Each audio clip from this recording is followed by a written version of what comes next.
Welcome back to my table. My name is Daniel Stomball, and I'm just a guy who's identified how loved and adored I am by God.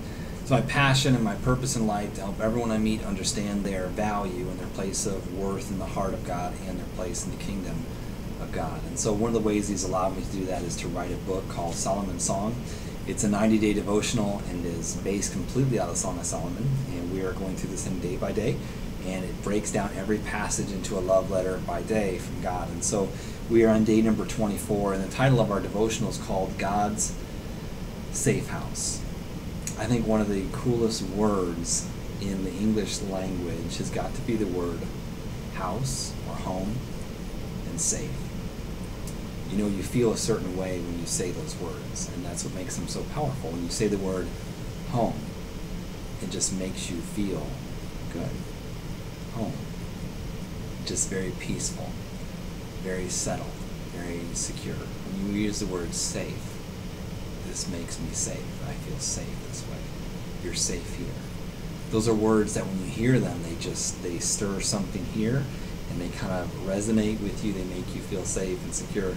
And so this passage is awesome because we're looking at God's safe house, and the King of Kings has a place for you and for me that's completely safe, where we are safe. And so I'm reading this passage, and just to set the scene, I'm going to read the passage and then set the scene into how we got here.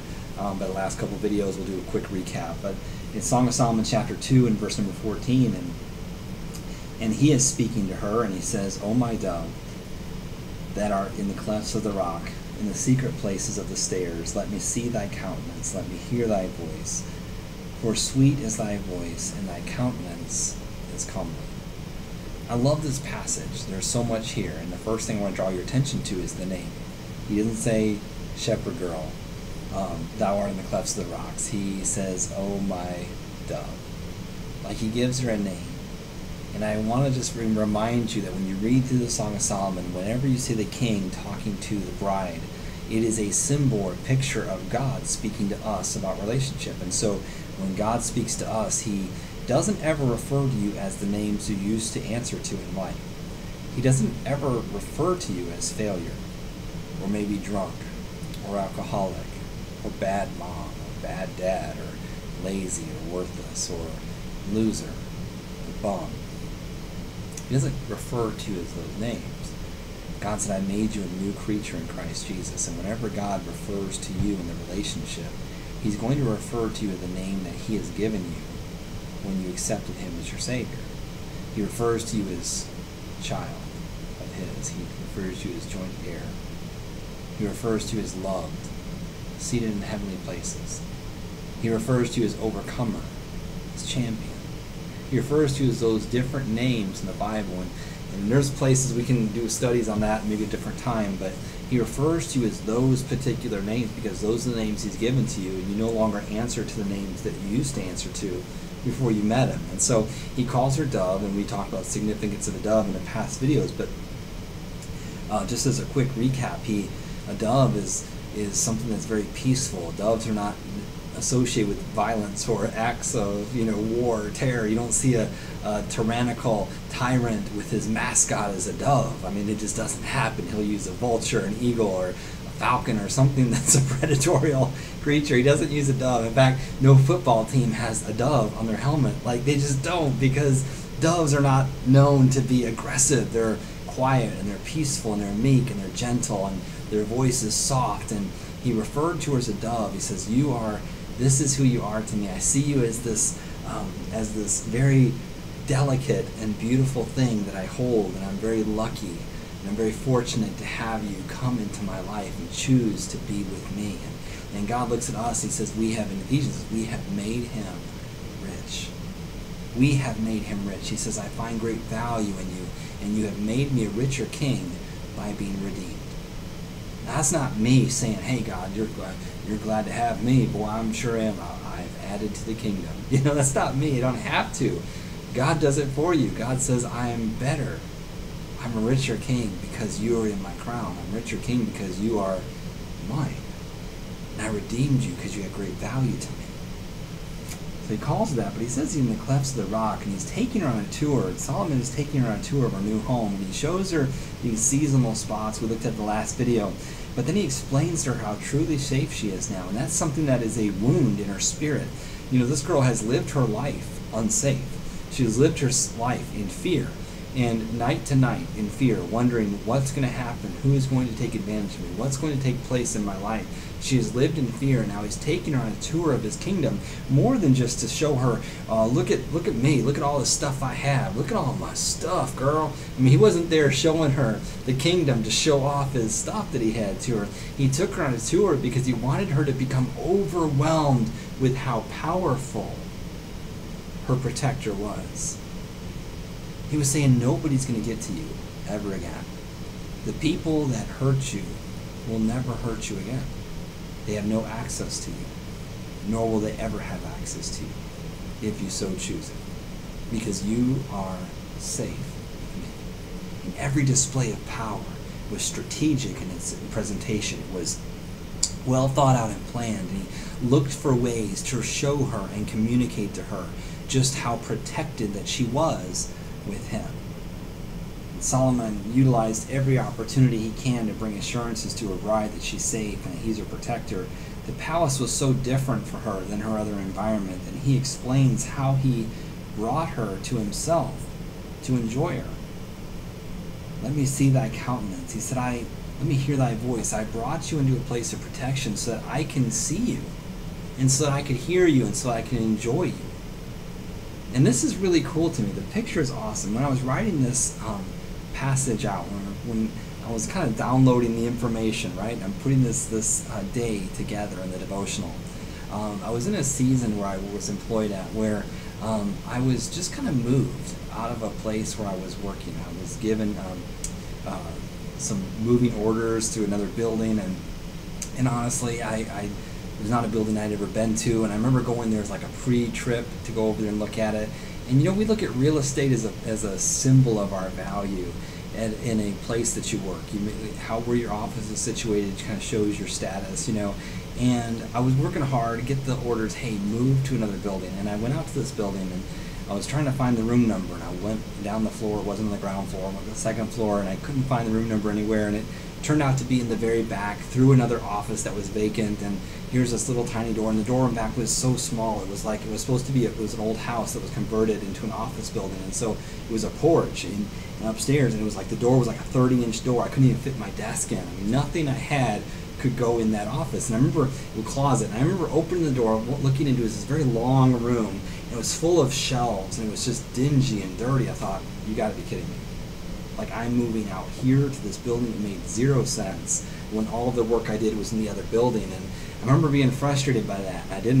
Honestly, I kind of felt slighted, like, what did I do? Like, what did I do wrong? I mean, what have I done to deserve this? And so I started cleaning it out. I had the crew come in, and I had just said, take all the shelves out of here. And they took the shelves out, and what I discovered is behind these solid back shelves were windows. In fact, there's 3 full walls of windows.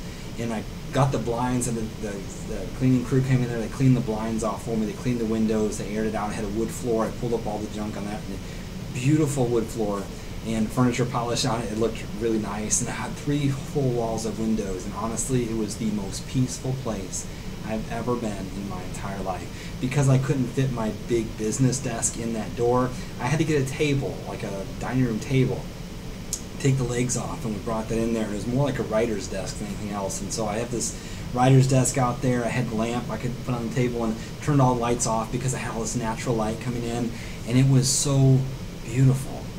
Like, it was like I looked forward to coming to work that day. The next day I looked forward to working in that office because it was so out of the way. I couldn't even find it. People would get lost looking for my office. Where's Daniel? I was in this building, and they would come and look, and I was like you had to go up this little secret stairway basically to get to it, and it was back in the back, behind a door, behind an office. I mean, you had to kind of go through this maze to find it, but it was like this cleft of a rock. It was like this hidden place, and I remember being out there and getting settled in, and I remember getting out and just kind of thinking about this passage and meditating on it, and I was like, wow, I know what she feels like, because This is the cleft of the rock. It actually by a secret place by the stairs. And I was like, God, why did you bring me out here? It had nothing to do with someone saying Daniel needs to go here. It had nothing to do with orders for me to move out there.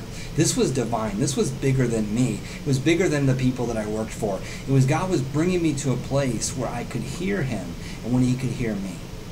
You know, sometimes God brings us into a season of stillness, not because he's trying to even necessarily protect you. He brings you in a place of stillness so that you can hear him. When all the noise and distractions are down, there's only one voice you can really listen to. Two voices, your own or God's. And he brings you a place sometimes in life where you're still and nothing is popping, nothing's going on, and you feel unproductive. You feel like, man, what have I done wrong? Why am I being punished? Did I do something? And then we make the worst mistake of all. We try to make something happen because we equate productivity with success and busyness with productivity. And honestly, stillness can be some of the most productive times you've ever had in your life. And your value is not based on what you do. Your value is based upon who you have, God. And so we look at it, we say, you know what, I need to make something happen. I need to make results happen. Maybe you're in a stillness, in a place of stillness in your business, and you feel like you have to make something happen where God's just saying, hey, quiet down for a minute. And I want to bring you to a spot right now in your business where you can hear me and you can hear my voice because you got nothing else. You know their voices, their phone's not ringing because I want you to hear me when I speak to you. You don't have a client across from you right now because I want you to see me with your eyes. I want you to see me in your life, and I want to be that person for you. You know what's amazing? Because after I moved in and got settled in, all hell broke loose in the building that I worked in that particular office, in that particular wing and section. Stuff just went crazy. Drama out the wazoo. And in fact, I missed it.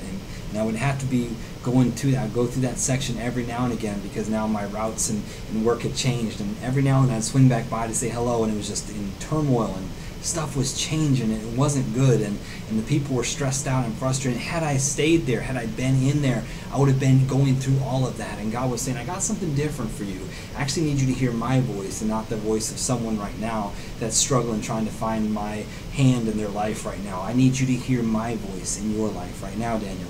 And there are times where God will bring you and move you into a place of stillness. And I want to challenge you, if you're in a place of stillness now, don't fight that. Don't fight the stillness. Don't try to make something happen. I'm going to get out and make some noise and get out there and get stuff going because, man, I got to take it down. I got to go with it. No, you really don't. You really don't. Go with what you have. Go with the stillness that you have in your life. There's seasons in your life, man. The purpose of a place of protection is always for us to increase our understanding of his love for us. Don't waste that by trying to make something happen. Man, let God hear your voice. Daniel, I brought you to this porch so that I could hear your voice. I brought you to this place of covering and protection so that I can see you. And you can see me. And you can grow in your understanding. And man, when that clicked, when the light bulb came on, it was like, I love my office. And I would not trade where I worked for anything. Like that was, well, in the season that I was there. Now, I've since moved out of that, and man, when I moved, it was the saddest day for me. I was like, no, don't take this away, because this is great. This is the best thing I've ever had. It was like if you watch Seinfeld, with George had the little alarm clock and stuff on the desk, because this is the little sanctuary. This was my sanctuary. This office was beautiful, and I was like, man, this is a place of rest for me. A place of stillness, and a place of rest, and very valuable. So let me ask you this. What seasons in your life can you look back at and see them as a place of divine protection given to you by God? What places in your life can you look back at and say, this is a place that was a season of divine protection for me, and that came from God? I want to challenge you to think about those, recapture them in your mind today, and think about those over and over, because they encourage us when we go through the current seasons of stillness that we go through. We be able to look back and say, man, I remember this, and that strengthens me. It strengthens my heart. It strengthens my relationship with God when I can look back and trace his hand in the times when I couldn't see it on display. I can trace his heart and his finger in my life.